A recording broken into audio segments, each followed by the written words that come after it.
بسم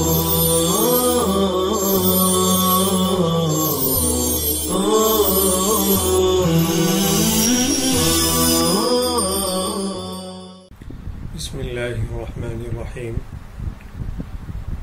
الحمد للہ رب العالمین والصلاة والسلام علی سیدنا محمد خاتم النبیین وعلی آلہ الطاہرین وصحابتہ اجمعین۔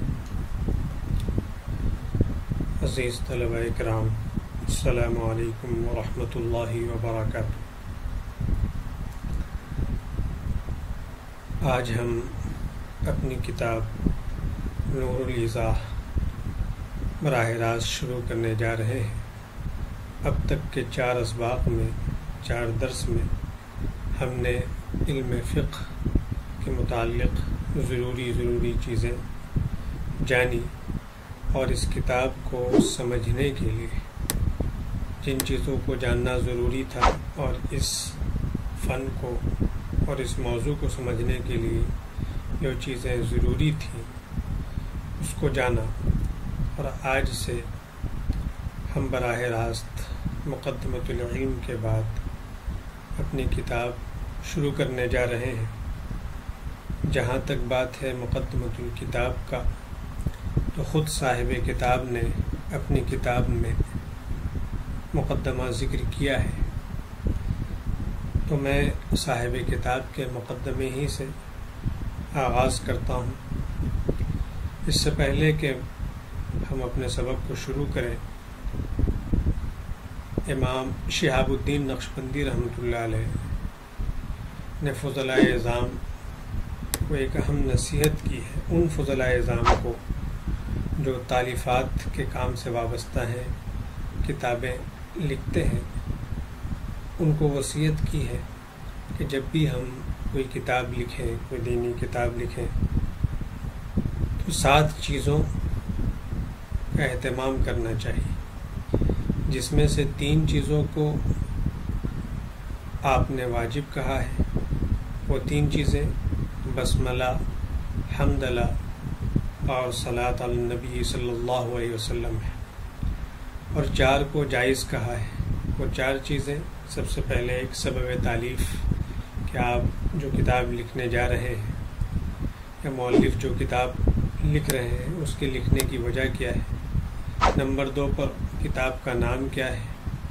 نمبر 3 پر جس فن اور جس موضوع کے متعلق کتاب لکھی جا رہی ہے اس کا تعارف، اور نمبر 4 اجمالاً کتاب میں تصنیف کا طریقہ کیا ہے، کہ جو کتاب لکھی گئی ہے جو صاحب کتاب نے، مؤلف نے اس کو کس انداز میں، کس طرز میں لکھا ہے، اور کیا کیا چیزیں اس کے اندر ہیں، تاکہ پڑھنے والے کے لیے آسانی ہو جائے۔ تو 3 کو ضروری قرار دیا ہے اور 4 کو جائز قرار دیا ہے، جو کہ تعاون اور کتاب کو سمجھنے میں معین ہے جو چیزیں۔ تو ہم ان 7 چیزوں پر آج بحث کریں گے۔ جہاں تک بات رہی فن کا تعارف، تو فن کا تعارف ہو گیا، تو سمجھیے کہ 7 چیزوں میں سے ایک چیز کم ہو گئی، تو 6 چیزوں کو ہم سمجھتے چلیں گے۔ سب سے پہلے تو ہم بسملہ، حمدلہ، صلاۃ علی النبی صلی اللہ علیہ وسلم کو سمجھیں گے۔ ہم اپنی کتاب کھولتے ہیں، دیکھیے ہماری کتاب میں مصنف کتاب بسم اللہ الرحمن الرحیم لکھ رہے ہیں۔ تو مصنف کتاب بسم اللہ الرحمن الرحیم کے ذریعے سے اپنی کتاب کا آغاز کر رہے ہیں، تو ہم لوگ بھی پڑھ لیں بسم اللہ الرحمن الرحیم۔ تو یہ بسملہ ہے، یعنی بسم اللہ سے اپنی کتاب کو شروع کرنا۔ بسم اللہ الرحمن الرحیم، شروع کرتا ہوں میں اللہ کے نام سے جو بڑا ہی مہربان اور نہایت ہی رحم کرنے والا ہے۔ اب ہم دیکھیں کیا وجہ ہے کہ مصنف کتاب بسم اللہ سے اپنی کتاب کو شروع کر رہے ہیں۔ تو اس میں قرآن مجید کی ابتدا ہے. کہ قرآن مجید جو اللہ تبارک تعالیٰ کی کتاب ہے اس کا آغاز بھی بسم اللہ الرحمن الرحیم اور اس کے بعد الحمدللہ رب العالمین سے ہے. اسی طریقے سے آپ صلی اللہ علیہ وسلم کا فرمان ہے کل امر ذی بال لا یبدأ فیہ بسم اللہ الرحمن الرحیم فہو اجزم. کہ آپ علیہ الصلوۃ والسلام کیا فرما رہے ہیں کہ ہر محتم بالشان کام، ہر اہم کام اس کا ایک مقام ہو، اس کو شروع کرنے سے پہلے بسم اللہ الرحمن الرحیم پڑھ لینا چاہیے. اگر کوئی ایسا نہ کرے تو وہ کام ناقص و ناتمام ہوتا ہے. تو ہم ایک بہت ہی اہم کام درس و تدریس میں لگے ہیں اور اپنی کتاب فقہ کے موضوع کی کتاب شروع کرنے جا رہے ہیں، فن فقہ. تو لہٰذا بسم اللہ الرحمن الرحیم ہم پڑھ لیں اور اس نیت کے ساتھ پڑھیں کہ اللہ تبارک و تعالیٰ کا طرز ہے اور آپ علیہ الصلوۃ والسلام کا فرمان ہے. اور اسی طریقے سے اقرأ بسم ربک الذی خلق، جو سب سے پہلے وہی اس میں بتایا گیا تھا کہ پڑھ اپنے رب کے نام سے جس نے پیدا کیا. بہرحال اللہ کے نام سے ہم جس چیز کا آغاز کریں گے وہ چیز بابرکت ہوگی اور اس میں اللہ تبارک و تعالیٰ اپنی مدد شامل حال کریں گے اور اسے پائے تکمیل تک پہنچائیں گے. تو بسم اللہ سے اس وجہ سے اس کتاب کو شروع کیا گیا. اب بسم اللہ کے بعد درجہ ہے، مصنف نے بسم اللہ کے بعد پھر پڑھا الحمدللہ رب العالمین. تمام تعریفیں اس اللہ کے لیے ہیں جس نے جو تمام جہانوں کا پالنہار ہے. تمام تعریفیں اس اللہ کے لیے ہے جو تمام جہانوں کا پالنہار ہے. اب بسم اللہ کے بعد الحمدللہ سے کتاب کا آغاز کیا. تو یہ دوسری چیز ہے جسے کہا گیا تھا کہ یہ وجوب میں سے حمدللہ جس کو کہا گیا تھا اللہ تبارک تعالیٰ کی تعریف. قرآن مجید میں بھی سورہ فاتحہ میں الحمدللہ رب العالمین تمام تعریفیں، الف لام کا ترجمہ تمام تعریفیں. الف لام یہاں پر استغراق کے لیے ہے یا جنس کے لیے کہ حمد تمام تعریفیں، اور جنس کے لیے تو حمد کی جتنی بھی قسمیں ہیں، تعریفات کی جتنی بھی قسمیں ہیں، سب اللہ تبارک تعالیٰ کے لیے. تو تمام تعریفیں اس اللہ کے لیے ہے جو تمام جہانوں کا پالنہار ہے. اسی طریقے سے حدیث میں بعض جگہ بھی بسم اللہ کی جگہ پر بحمد اللہ ہے کہ اللہ کے نام سے اس کام کو شروع کرنا چاہیے. تو یہاں پر ایک اعتراض ہو سکتا ہے کہ کہیں پر بسم اللہ کے ذریعے سے شروع کرنے کو کہا گیا اور کہیں پر الحمدللہ کے ذریعے سے شروع کرنے کے لیے کہا گیا. تو شروع تو کسی ایک ہی چیز سے ہوگا. کہ اس کو کہا گیا کہ بسم اللہ سے شروع کرنا یہ ابتدائے حقیقی ہے اور الحمدللہ سے شروع کرنا یہ ابتدائے اضافی ہے. یعنی در حقیقت بسم اللہ سے یہ حقیقتاً ابتدا ہوتا ہے اور الحمدللہ سے بھی ابتدا ہے، لیکن یہ ابتدا یہ بسم اللہ کے مقابلے میں اضافی ہے. بسم اللہ کے بعد ہم نے الحمدللہ رب العالمین بھی کر لیا، پڑھ لیا. اور اس کا پڑھنا اس لیے بھی ضروری ہے کہ جو کچھ بھی ہم پڑھ رہے ہیں، پڑھا رہے ہیں، یہ اس کی قدرت یہ اللہ تبارک تعالیٰ کی طرف سے ہی ہے. اللہ تبارک تعالیٰ ہی نے یہ مواقع فراہم کی جس کی وجہ سے ہم درس و تدریس میں پڑھنے اور پڑھانے کے مشغلے میں لگے.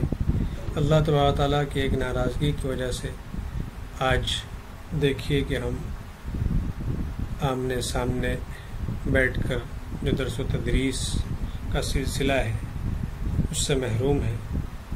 تاہم اللہ تبارک تعالیٰ سے دعا کرتے ہیں، اس کی تعریف کرتے ہیں اور اس کے نام سے مدد چاہتے ہیں کہ اللہ تبارک تعالیٰ پھر سے ہماری درسگاہوں کو آباد کرے اور اساتذہ اور طلباء آمنے سامنے مواجہتاً بیٹھ کر تعلیم و تعلم میں مشغول ہوں۔ بہرحال الحمدللہ رب العالمین، ظاہر سی بات ہے تمام نعمتیں اللہ تبارک تعالیٰ ہی کے لیے ہے، تو اس کی تعریف بھی ضروری ہے۔ جب ہم شکر گزاری کریں گے تو اللہ تبارک تعالیٰ نعمت میں اضافہ فرمائیں گے۔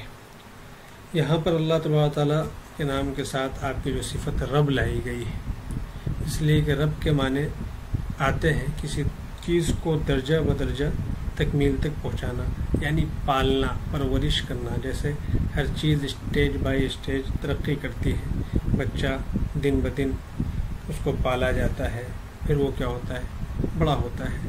تو اللہ تبارک تعالیٰ تمام عالم کا پالن ہار ہے۔ عالمین یہ عالم کی جمع ہے۔ اس طریقے سے ہماری دنیا ہے، اسی طریقے سے اور بھی کائنات ہے، جیسے ہم کہتے ہیں عالم برزخ، عالم ارواح۔ اسی طریقے سے آسمان کی ایک دنیا ہے، ستاروں کی ایک دنیا ہے، جنت کی ایک دنیا ہے، دوزخ کی ایک دنیا ہے۔ خیر، تمام کائنات کا پالن ہار اللہ تبارک تعالیٰ ہی ہے۔ جتنی بھی چیزیں ہیں سب اللہ تبارک تعالیٰ کی پیدا کردہ ہیں، اسی کی بنائی ہوئی ہیں۔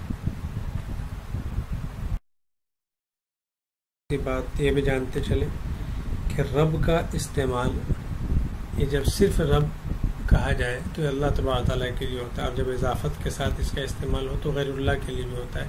جیسے آپ پڑھیں گے اگلے سال قدوری کے اندر، رب المال، جو مال کا مالک ہوتا ہے اس کو رب المال بھی کہا جاتا ہے۔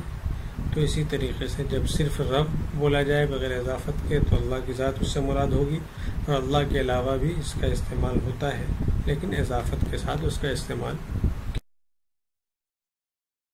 حمدللہ کے بعد ہم صلاۃ علیہ الصلاۃ والسلام، آپ علیہ الصلاۃ والسلام پر درود بھیجتے ہیں۔ یہ تیسری واجب چیز ہے۔ والصلاۃ والسلام علی سیدنا محمد خاتم النبیین وعلی آلہ الطاہرین وصحابتہ اجمعین۔ اب درود کا نمبر ہے۔ آپ علیہ الصلاۃ والسلام پر درود بھیجنا اس لیے بھی ضروری ہے اور اس لیے بھی فضیلت کا حامل ہے کہ اللہ تبارک تعالیٰ خود قرآن مجید میں کہہ رہے ہیں کہ ان اللہ وملائکتہ یصلون علی النبی یا ایھا الذین آمنوا صلوا علیہ وسلموا تسلیما، کہ جو کام خود اللہ تبارک تعالیٰ کر رہے ہیں تو اس کام کو بندے کے لیے اس کام کو کرنا بہت ہی اہمیت کا حامل ہے، کہ اللہ تبارک تعالیٰ جب خود درود بھیجتے ہیں تو پھر بندے کو بدرجہ والا درود بھیجنا چاہیے، درود و سلام آپ علیہ الصلاۃ والسلام پر بھیجنا چاہیے۔ اور اسی طریقے سے الانسان عبد الاحسان، کہ انسان یہ احسان کا بدلہ ہے۔ آپ علیہ الصلاۃ والسلام تو محسن کائنات ہیں، آپ کے احسانات اس امت پر اور ہم پر کتنے ہیں ہم اسے شمار بھی نہیں کر سکتے۔ آج جو یہ علم ہم تک آیا ہے یہ آپ علیہ الصلاۃ والسلام کے ہی طفیل آیا ہے، آپ ہی کے اوپر اتاری گئی وحی کا یہ سب ثمرہ ہے۔ تو جو بھی ہم پڑھنا پڑھانا احکام سیکھ رہے ہیں، تو جب تک آپ علیہ الصلاۃ والسلام کی شکر گزاری یعنی آپ پر درود و سلام اور آپ کا حق ادا نہ کریں، تب تک ہم اس چیز سے فائدہ حاصل نہیں کر سکتے کہ اللہ تبارک تعالیٰ کے بعد آپ امت مسلمہ پر اور سب سے بڑے محسن ہیں۔ اس لیے آپ پر درود و سلام بھیجنا ایک تو اللہ تبارک تعالیٰ کا حکم بھی ہے، طریقہ بھی ہے، اور انسان کی انسانیت کا تقاضا بھی ہے، معمور بھی ہے، یعنی اس کا حکم کیا گیا ہے۔ جیسا کہ حدیث میں ہے کہ امرنا ان نصلی علیک فکیف نصلی، کہ ہمیں یعنی صحابہ نے آپ علیہ الصلاۃ والسلام سے سوال کیا کہ ہمیں آپ پر درود بھیجنے کا حکم دیا گیا ہے تو ہم کیسے آپ پر درود بھیجیں؟ تو آپ علیہ الصلاۃ والسلام نے کہا قولوا اللہم صلی علی محمد الی آخرہ، ہم اسے مکمل کر لیتے ہیں، اللہم صلی علی محمد وعلی آل محمد کما صلیت علی ابراہیم وعلی آل ابراہیم انک حمید مجید۔ تو درود جب مطلقاً ہو، صلاۃ کا لفظ استعمال ہوتا ہے تو وہ رحمت کے معنی میں ہوتا ہے، اور جب معمور ہو، اس کا حکم کیا جائے تو طلب رحمت کے معنی میں ہوتا ہے۔ تو ہم لوگ یہاں پر آپ علیہ الصلاۃ والسلام کے لیے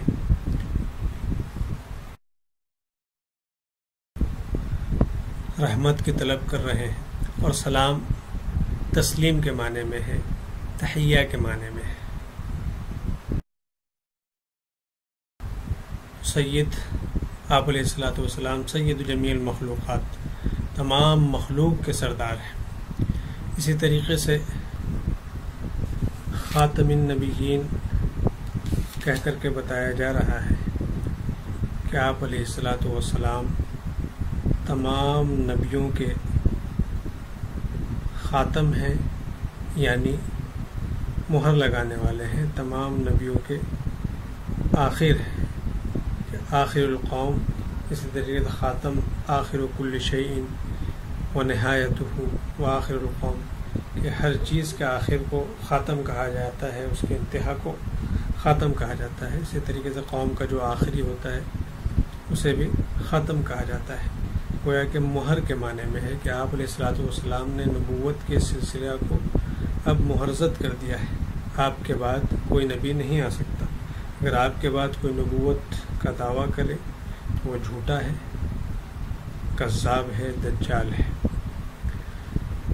بہرحال اب اس کے بعد وعلی آلہ الطاہرین وصحابتہ اجمعین، اور درود و سلام نازل ہو آپ کی پاکیزہ آل پر اور آپ کے تمام صحابہ پر۔ اب آل سے کیا مراد ہے؟ آل سے بعض لوگ مراد لیتے ہیں آپ کے اہل خانہ، بعض لوگ آپ کے اہل خاندان مراد لیتے ہیں، لیکن علماء نے کہا کہ یہاں پر یہ مقام دعا ہے، دعا کا مقام ہے، تو اس میں امت اجابت، تمام امت اجابت کو مراد لیا جائے تو زیادہ بہتر ہے۔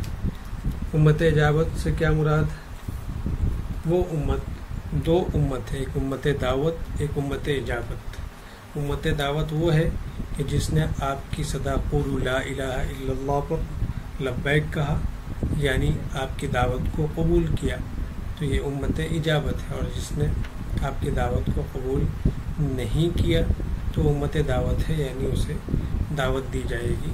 تو یہاں پر علماء نے کہا ہے کہ تمام امت اجابت اس سے مراد لی جائے، کیونکہ مقام دعا ہے کہ تمام پر، قیامت تک آنے والے جتنے بھی امت محمدی ہوگی، تمام پر درود و سلام یعنی رحمت نازل ہو۔ اور بعض لوگوں نے کہا ہے کہ اس سے آل محمد کے ہر متقی مراد ہے جو ہر قسم کے شرک سے پاک ہے۔ وصحابتہ اجمعین، صحابتہ اجمعین، یہ تخصیص بعد التعمیم ہے۔ کیا مطلب؟ یعنی پہلے تمام لوگوں کو، عام تمام امتی کے اوپر درود و سلام، اور اس کے بعد خاص جماعت جو صحابہ کی جماعت ہے اس پر خصوصاً درود و سلام بھیجا جا رہا ہے۔ صحابہ کہتے ہیں کہ جنہوں نے ایمان کی حالت میں آپ علیہ الصلوۃ والسلام کو دیکھا ہو، آپ کی صحبت پائی ہو، دیکھنا ضروری نہیں، یہاں دیکھنے سے مراد صحبت پانا ہے، اور ایمان کی حالت ہی میں، ایمان پر ہی ان کا انتقال ہوا ہو، تو یہاں پر علماء کہتے ہیں کہ وہ صحابتی اجمعین کو خصوصاً اس لیے بیان کیا تاکہ جو لوگ روافض وغیرہ، جو لوگ کلام کرتے ہیں، صحابہ کے اوپر زبان درازی کرتے ہیں اور صرف حضرت علی رضی اللہ تعالی عنہم اور ان کے گھرانے ہی کو وہ لوگ قابل اتباع سمجھتے ہیں اور دیگر صحابہ کو لعن طعن کرتے ہیں، تو ان کی تردید یہاں پر مقصود ہے کہ تمام صحابہ، صحابتی اجمعین، تاکید معنوی، تمام صحابہ پر، خصوصاً تمام صحابہ پر رحمت کاملہ نازل ہو۔ جتنے بھی صحابہ ہیں سارے کے سارے یہ ہمارے مقتدیٰ ہیں، قابل اقتداء ہیں، اور سب کے لیے رضی اللہ عنہم ورضوا عنہ کا مزدہ ہے اور پروان ہے۔ تمام انبیاء معصوم ہیں اور تمام صحابہ محفوظ ہیں، یہ ہمارا عقیدہ ہے۔ اب ایک بار ہم آج کا مکمل سبق شروع سے پڑھ لیتے ہیں ترجمہ کے ساتھ۔ بسم اللہ الرحمن الرحیم۔ شروع کرتا ہوں اللہ کے نام سے جو بڑا مہربان نہایت رحم کرنے والا ہے۔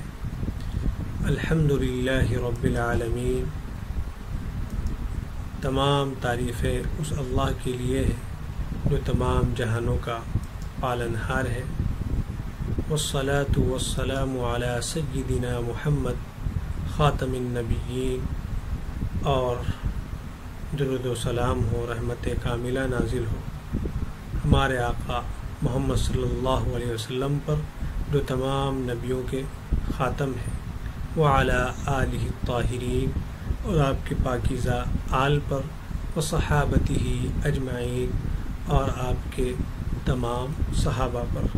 تو یہ کتاب شروع کرنے سے پہلے جو 7 چیزیں ہوتی ہیں ان میں سے 3 جو ضروری ہے، بسملہ، حمدلہ اور درود علیہ الصلوۃ والسلام، آج کے سبق میں یہ چیزیں مکمل ہو گئی۔ اب آئندہ سبق میں ہم بقیہ 4 چیزوں کو سنیں گے، پڑھیں گے انشاءاللہ۔ سبحان اللہ و بحمدہ، سبحانک اللہم و بحمدک۔